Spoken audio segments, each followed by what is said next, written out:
साथियों, मैं director radio boost doctor Mukesh गंभीर आज आपके सम्मुख रूबरू होते हुए बहुत ही गौरवान्वित महसूस कर रहा हूँ। कारण ये है, आज हमारे स्टूडियो में ऐसी हस्तियां शामिल हो रही हैं जिनका मुझसे अलग तरह का लगाव है और मुझे उनके लगाव से एक अलग तरह की और आदर मान और ऐसा भाव मिल रहा है कि मुझे लग रहा है कि मेरा स्टूडियो जहां पहले पॉजिटिव वेव से भरा हुआ था वो अब सरोबोर हो रहा है।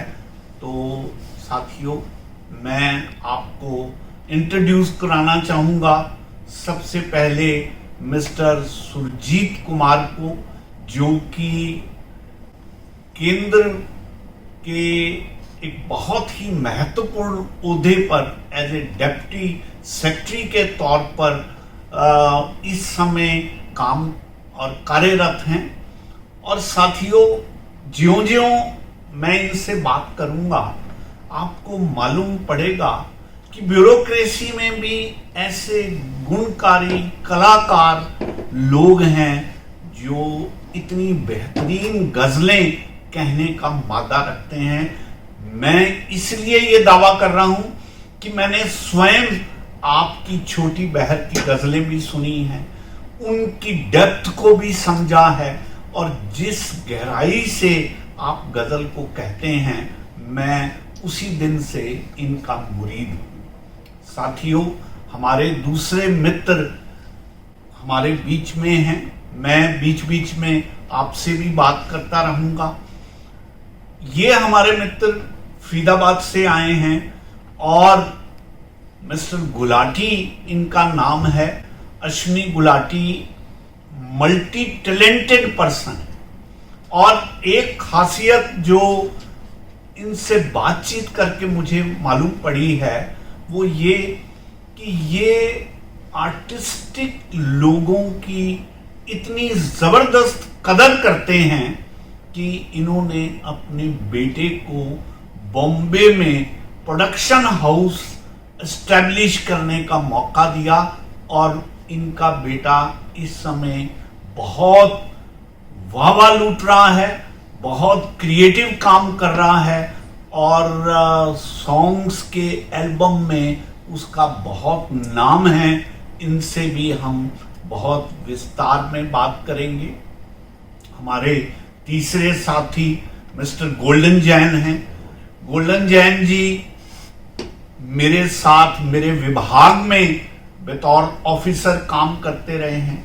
वेरी रिसेंटली आप बतौर excise and taxation officer retire हुए हैं और मेरा ये मानना है कि जिस तरह का साथ ये अश्विनी जी के साथ रखे बैठे हैं और आज इनका स्टूडियो में आगमन हुआ है, इनके भीतर भी बहुत कुछ ऐसा कुल बुला रहा है जो इनको आर्टिस्ट बनने के लिए मजबूर करेगा, कर रहा है। और हम इनसे बातचीत करके इसके बारे में पता करेंगे।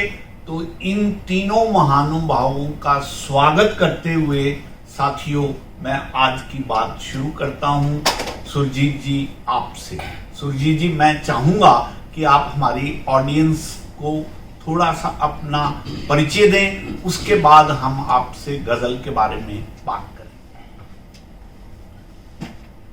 रेडियो बूस्ट के सभी दर्शकों को, श्रोताओं को मैं बहुत शुभकामनाएं देता हूं, उनका अभिनंदन करता हूं सबसे पहले। और आदरणीय मुकेश गंभीर सर ने जिस तरह से आज मुझे इस स्टूडियो में आमंत्रित किया है, मैं बहुत आभार व्यक्त करता हूं।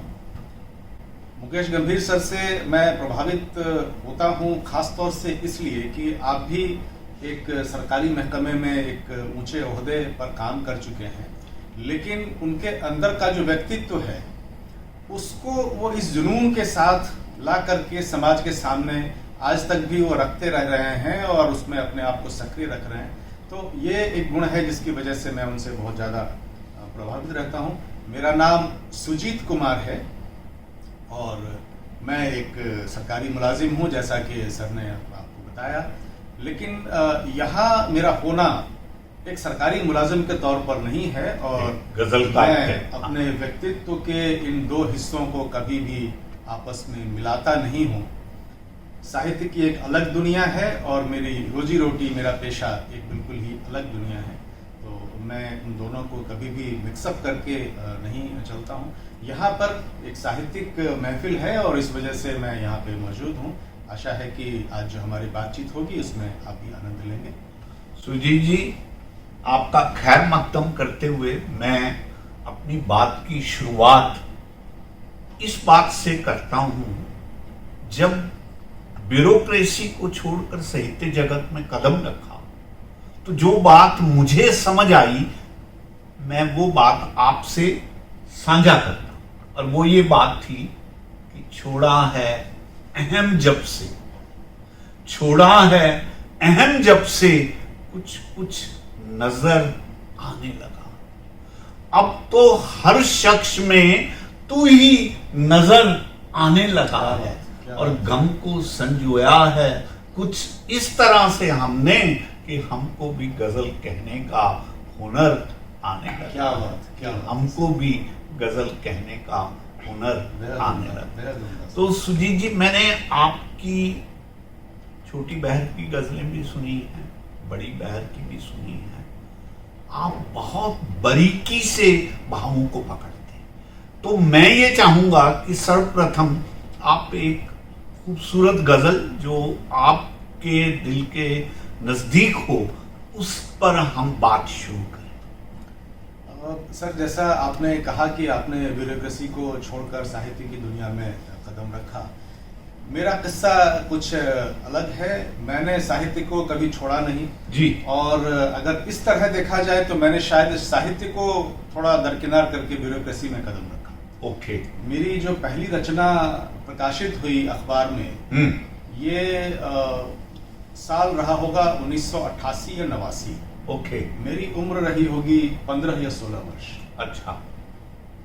वो दिन था और आज का दिन है। साहित्य को मैंने कभी छोड़ा नहीं। हाँ, ये जरूर है कि साहित्य को मैंने कभी अपनी रोजी रोटी का जरिया नहीं बनाया। राइट। लिहाजा अपनी रोजी रोटी के लिए मुझे जो कुछ भी करना पड़ा मैं करता रहा। मैं कुछ दिनों मैंने पत्रकारिता भी की और उसके बाद में मैं सरकारी सेवा में आ गया, तो एक पूर्णकालिक मेरा रोजगार है वहाँ पे। लेकिन जो एक अंदर साहित्य है वो हमेशा बाहर आने की कोशिश करता रहा। आपने गजल की बात की तो मैं अपने 2-4 शेर में आपको सुनाता हूँ, जो शायद एक तरह से मेरा परिचय भी आपको देगा। यस। कि मेरे अंतर में मेरा अक्स कसमसाता है। क्या बात है, क्या बात है। मेरे अंतर में मेरा अक्स कसमसाता है। हाँ? देख के आवाज मुझे मेरा मैं बुलाता है। क्या बात है। मैं आईने में ढूंढता हूँ अपनी ही सूरत। आईना मुझको देखता है मुस्कुराता है। बहुत अच्छा, बहुत खूब। आईना बहुत खूब मुझको देखता है मुस्कुराता है। और एक ये शेर देखें कि ये एक परत और परत के ऊपर परतें। क्या बात है। ये एक परत और परत के ऊपर परतें। आदमी आखिर इन परतों में क्या छुपाता है। क्या बात, क्या बात। बहुत शुक्रिया। आदमी आखिर इन परतों में क्या छुपाता है। और आपने शेर कैसे मैं लिखता हूँ पूछा, तो एक शेर देखें कि मैं शेर क्या कहूँ मुझको सुखन नहीं आता। क्या बात। सीधी हम्बलनेस। मैं शेर क्या कहूँ मुझको सुखन नहीं आता। ये शेर मेरे गले से वही सुनाता है। क्या बात, क्या बात। ये शेर मेरे गले से वही सुनाता। बहुत शुक्रिया जी जी। आपका पहला अशार सुनने के बाद मैं बीच बीच में आपको सहयोग करूंगा। जरूर जरूर। कहा मैंने अश्विनी जी की कोई भी आईना मुझे मेरा अक्स ही तो दिखाता। क्या बात। कोई भी आईना मुझे मेरा अक्स ही तो दिखाता है। रह जाता है जो भीतर मेरे, कहां वो मुझको बताता। क्या बात। और तलाशता फिरता हूं खुद को खुद ही में मैं, तब कहीं अंत में जाकर मेरा स्वरूप वो मुझको समझा। क्या बात, क्या बात, क्या बात। बहुत तो सुजीत जी, आप जिस परतों की बात कर रहे हैं, सच्चाई तो ये है कि प्याज की परतों की तरह आप उसको छीलते जाएं और अंत में शून्य हाथ लगता है। मैं समझता हूं कि आपने अपने छोटे से जीवन में उस शून्यता को आपने महसूस किया है, तभी इस तरह के गहरे और उच्च श्रेणी के शेर आप कह पाते हैं। और ये सिर्फ गले से निकले हुए शेर नहीं है, ये आपके दिल से निकली हुई शायरी है, जिसको मैं बड़े अच्छे से महसूस कर। सर, जब आपके जैसे गंभीर साहित्यकार इस तरह से तारीफ करते हैं तो बहुत ही अच्छा लगता है, और ये महसूस होता है कि कहीं ना कहीं कुछ है जिसकी वजह से ये तारीफें निकल रही हैं जी। और आज की जो सर महफिल आपने सजाई है,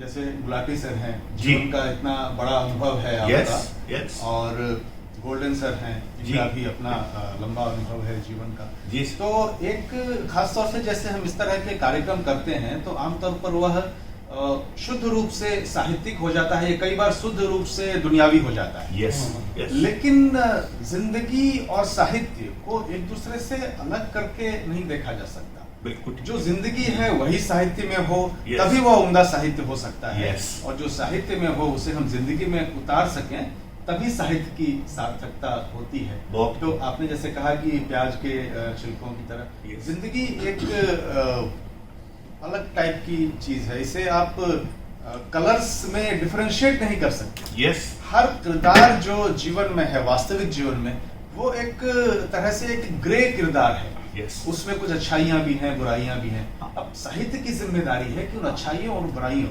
दोनों को अपने में समाहित करके और फिर एक रास्ता दिखाए, तमसो मा ज्योतिर्गमय का एक सूत्र लेकर के चले। लेकिन ऐसा नहीं हो सकता कि आप डार्क शेड्स को छोड़कर साहित्य को करें।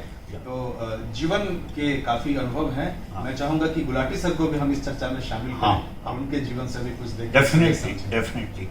जो बात सुजीत जी ने कही है उससे 100% सहमत होते हुए, देखिए, मैं गोल्डन जैन विल विटनेस कि जीवन में बहुत कठिनाइयां, मुश्किलें सही भी, और लोगों के प्रति ऑब्जर्वेशंस को भी कायम रखा।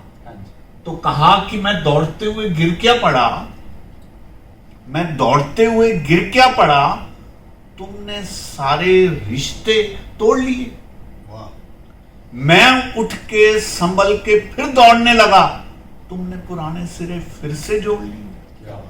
तो ये जो दुनियादारी है, इसको देखना, समझना, ये साहित्य दृष्टि देता है।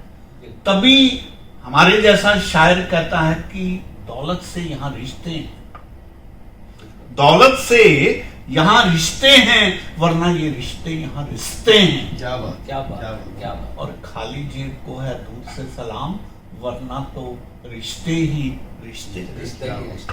क्या तो गुलाटी साहब, हम आपके अनुभव के आधार पर इसमें बात में एडिशन चाहिए।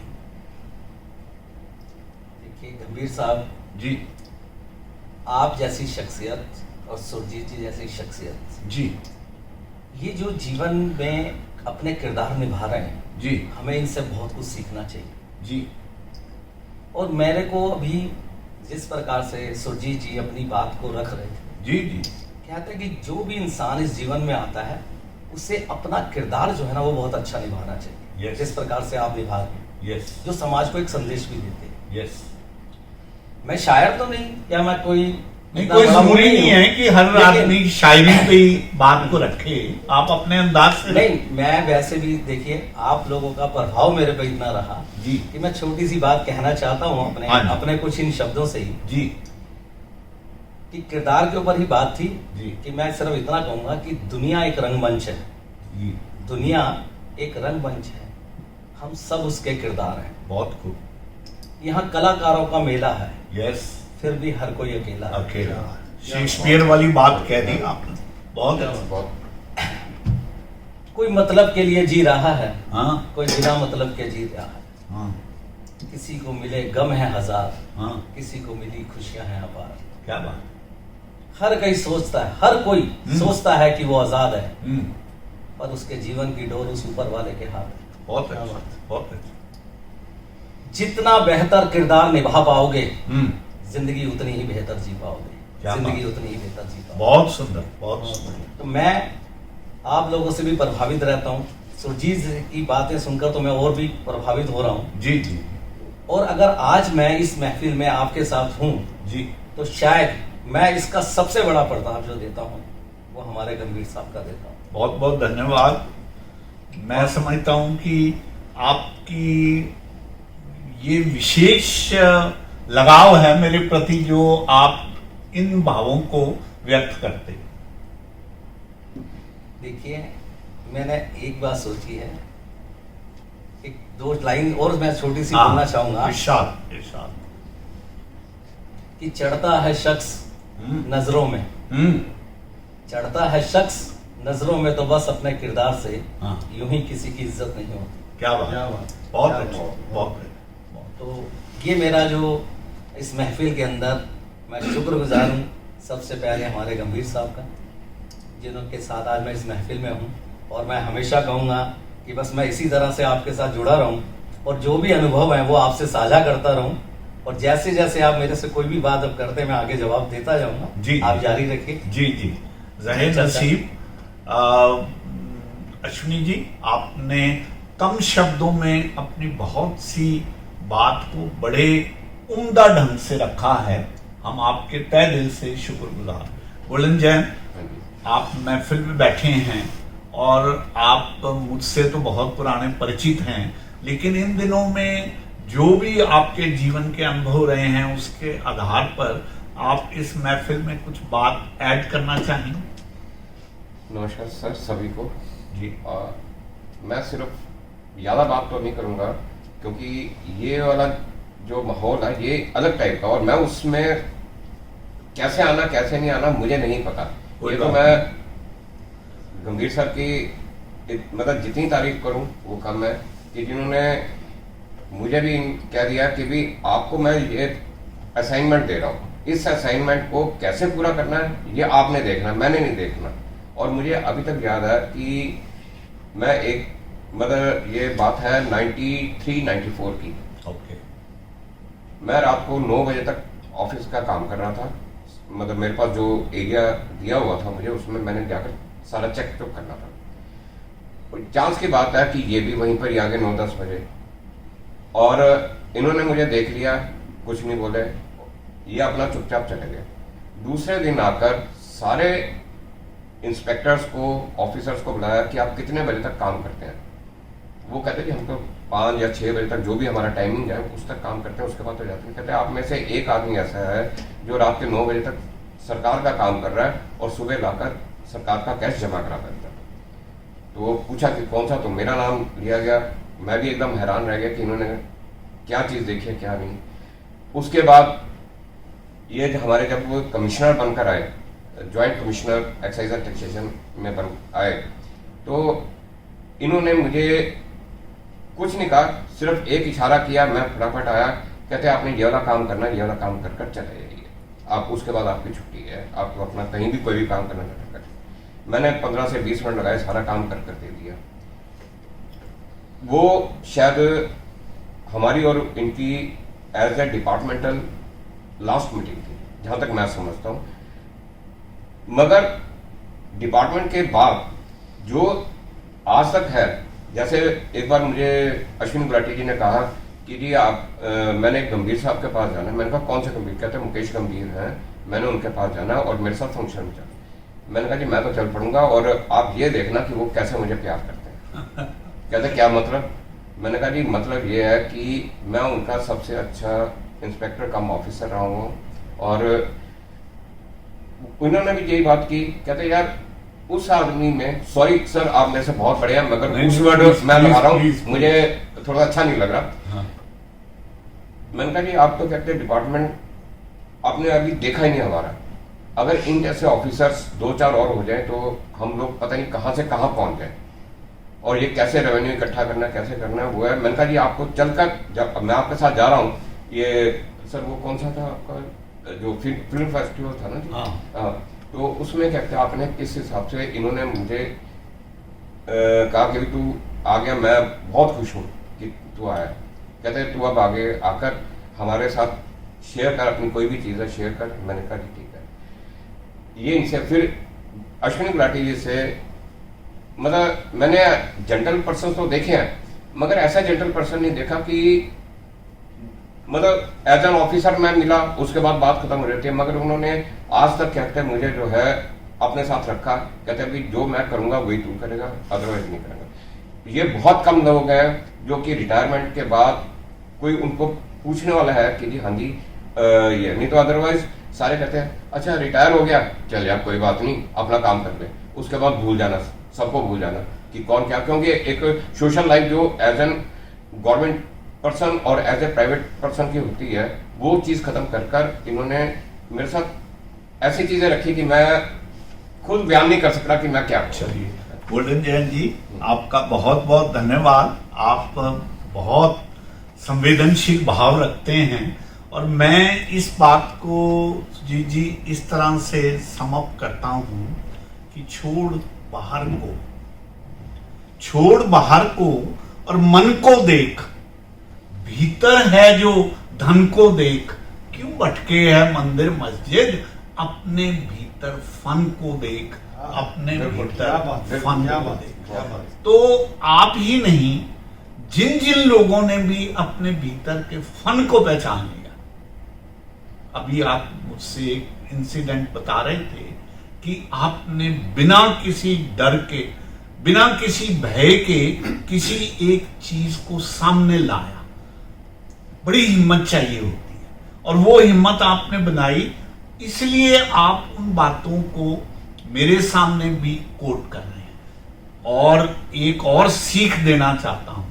देखिए सुजीत जी, मैं कहा करता हूं कि बुलंदियों से गिरने में दर्द होता है, बुलंदियों में गिरने से दर्द होता है, और बर्फीली हवाओं का हर झोंका सर्द होता है।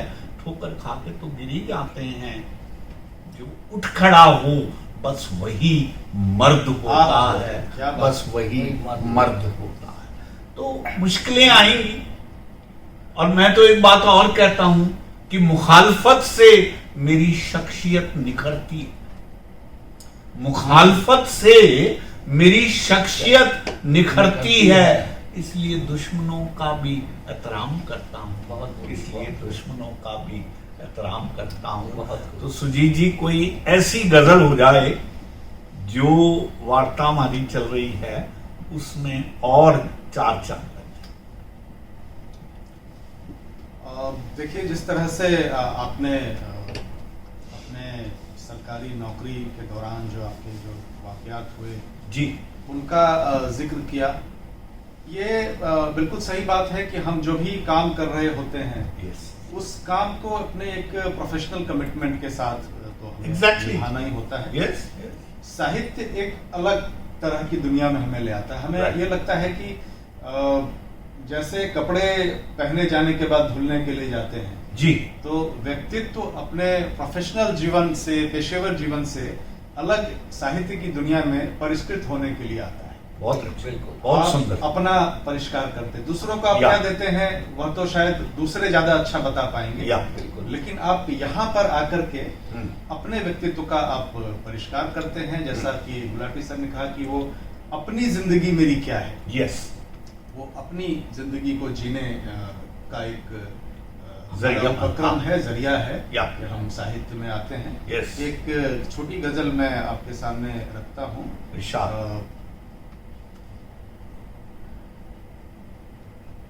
मतलब यह है कि झांकता है पर अंदर आने से डरता है। क्या बात, देखिए क्या बात। झांकता है पर अंदर आने से डरता है, वह अंधेरों के दिख जाने से डरता है। बहुत है। और शेर है कि काली रात सजाती है जो चांद सितारे, बहुत अच्छा, देखिए बहुत से जो डार्क शेड्स हैं जीवन के, उसमें भी हमें या। बहुत सारे छोटे छोटे मिल जाते हैं आशाओं के चिराग। हाँ, तो उसको मैंने रखा है कि काली रात सजाती है जो चांद सितारे, सूरज उनसे आंख मिलाने से डरता है। बहुत अच्छे, बहुत सूरज उनसे आंख मिलाने से डरता है। सपनों की सिसकियां गूंजती हैं सपनों में। सपनों की सिसकियां गूंजती हैं सपनों में। थका हुआ मन ख्वाब सजाने से डरता है। बहुत अच्छे। थका हुआ मन ख्वाब सजाने से डरता है।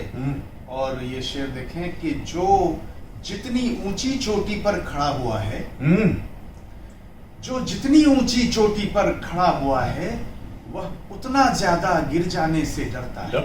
बहुत अच्छे। वह उतना ज्यादा गिर जाने से डरता है। और आखिरी शेर देखें जी कि हिम्मत ही हथियार समर में है इस कारण।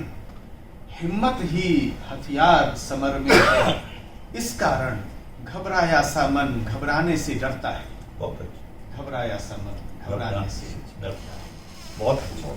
देखिए सुजीत जी, मेरा भी ये मानना है कि जीवन का जो दुख दर्द है वो आपको एक नई रोशनी देता है। तो मैं कहा करता हूं कि दर्द ने समझा जो दी अब जिंदगी। क्या बात। दर्द ने समझा जो दी अब जिंदगी, जी भर के होती है अब बंदगी। आंखों पर छाई धुंध भी अब साफ है, कई रंग दिखला जो गई अब जिंदगी। क्या बात है। कई रंग दिखला जो गई अब जिंदगी। तेरी एक चोट से, तेरी एक चोट से सारी राहें खुल गई मेरी। क्या बात। गमों की बौछार क्या हुई, रूह तक धुल गई। क्या बात। क्या बात। क्या बात। तो जीवन में दुख जीवन को मांझता, आगे भी ये बात कहते हैं। तो जिनको मांझता है आगे आगे कहते हैं कि उनको ये सीख भी देता है कि उनको मुक्त रखे। क्योंकि जब आप जकड़न करते हैं तो वो जकड़न प्रेम नहीं है, वो स्वार्थ है। तो मेरा कहने का भाव ये है कि अंततः उसकी ग्रेस के साथ ही सब कुछ संभव होता है। इसलिए मैं एक बात कहा करता हूं सुजीत जी, ऐ खुदा अपनी रहमतों को कहने की जुबान दे। बहुत खूब। ऐ खुदा अपनी रहमतों को कहने की जुबान दे, और बन के रहूं तेरा बंदा, बस इतना गुमा दे। क्या बात। किसी जन्नत को तो फर्श पर नहीं चाहता, हाँ एक छोटा सा प्यार भरा जहां दे, एक छोटा सा प्यार भरा जहां। बहुत अच्छा कहा आपने, बहुत खूबसूरत। आपके अशार भी बहुत खूबसूरत। और जो आपने प्रेम की बात की, सही बात है कि जब तक आप डूब कर प्रेम न करें, प्रेम का कोई अर्थ नहीं होता।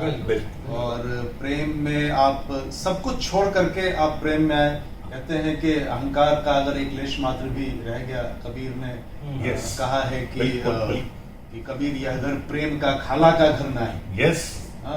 शीश उतारे भुई धरे 100 पैसे घर माए। पहले अपना सिर उतार कर नीचे रख दो, मतलब अहंकार का पूर्ण लोप हो जाए, तभी आप प्रेम में रह सकते हैं। और आज की जो दुनिया है, लोग किसी न किसी प्रकार से छोटी छोटी चीजों में उलझे हुए हैं, और प्रेम का जो भाव है वह अपने पूरे उफान पे, अपने पूरे शबाब पे आ नहीं पाता उसे, बल्कि आप उसे दबा कर रखते हैं कई बार। आपके पास प्रेम है लेकिन आपका अहंकार उसको दबा कर रखता है। तो एक छोटी गजल मैं आपके सामने रखना चाहूंगा, जो आज की जो परिस्थितियां हैं समाज में, मुझे लगता है कि लोगों को ये सोचना चाहिए। बिल्कुल। तो एक मतलब यूं है कि इतना क्या सोच रहे हो जरा बताओ। बहुत अच्छा। इतना क्या सोच रहे हो जरा बताओ ना, एक नजर देख तो लो, थोड़ा मुस्कुराओ ना। ये गम, ये रंज खलिश और ये शिकवे, ये गिले लो हम भी भूल गए तुम भी भूल जाओ, क्या बात क्या है, क्या बात बात है, क्या है, बहुत खूब। लो हम भी भूल गए तुम भी भूल जाओ ना, हाँ। फिर वही राग बिखर जाएगा हवाओं में, हाँ, फिर वही राग बिखर जाएगा राहों में। हवाओं में, फिर वही गीत कभी यूं ही गुनगुनाओ ना, बहुत अच्छा, बहुत फिर खूब। वही गीत कभी यूं ही गुनगुनाओ ना। बहुत बढ़िया। और बहुत ही सुंदर। एक ये शेर इस पर देखें कि सुबह का इंतजार दिल में लिए बैठे हो, सुबह सुबह का इंतजार दिल दिल में- में लिए बैठे हो, हाँ, अंधेरी रात को झकझोर कर जगाओ ना, क्या बात है। अंधेरी रात को झकझोर कर जगाओ ना।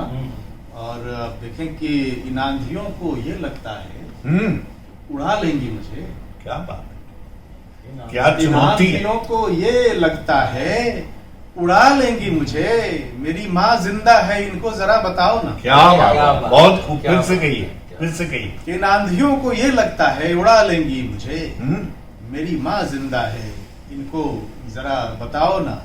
और एक शेर जो मैं अक्सर खुद को ही समर्पित करता हूँ आखिर में, देखें जी जी, कि ये कैसे शेर कहे जाते हो कच्चे पक्के, बहुत अच्छा। ये कैसे? कैसे शेर कहे जाते हो कच्चे पक्के, जो जिंदगी ने कहा है वही सुनाओ ना, क्या बात, क्या बात, क्या जो बात। जिंदगी ने कहा है वही सुनाओ ना। तो यहाँ ये बड़ा अच्छा लग रहा है Yes. कि एक तरफ आप जिंदगी की बात कर रहे हैं, Yes, दूसरी तरफ yes. शायरी की बात कर Yes. रहे हैं, जिंदगी और शायरी एक दूसरे से गुफ्तगू Yeah, कर रही है yeah. रेडियो बूज के माध्यम से। मैं Yeah. एक बार फिर बहुत अभिनंदन करता हूँ रेडियो बूज के बहुत दर्शकों बहुत का धन्यवाद, और आपका बहुत भी, बहुत मुकेश धन्यवाद। रणवीर सर। सुजीत जी, जो आपने अंतिम बात कही है उसको मैं यूं समअप करना चाहता हूं कि हजारों लफ्जों के दीवान कौन पढ़ता, वाह क्या बात, हजारों लफ्जों के दीवान कौन पढ़ता है, कोई दिल को छूती बात हो तो कह जाऊं। आहा, तो आपकी हर बात दिल को छूने वाली बात है। बहुत शुक्रिया। हमें ना तो समय है, ना इस तरह की तौफीक परमात्मा ने बख्शी है कि हजारों लफ्जों के दीवान पढ़ते फिरें। हमें तो आप जैसे शख्स की तलाश रहती है जो आके दिल से कहने वाली बात, दिल से निकलने वाली बात कह जाते हैं। आपका बहुत बहुत आभार। बहुत शुक्रिया। आपके बहाने मिस्टर गुलाटी और मिस्टर गोल्डन जैन हमारे साथ रहे, शिरकत करी। मैं आप सबका आभार करता हूं और पुनः ये प्रार्थना करूंगा कि जब भी कभी आपको समय मिले आप पुनः हमारे पास आएं, क्योंकि मुझे लगता है कि आपकी शायरी को और हमारी तवज्जो की दरकरार है और हम आपसे इल्तजा करेंगे कि आप बार बार हमारे स्टूडियो में आएं और अपनी शायरी से हमें नवाजते रहें। बहुत आभार सर, बहुत बहुत शुक्रिया, धन्यवाद। बहुत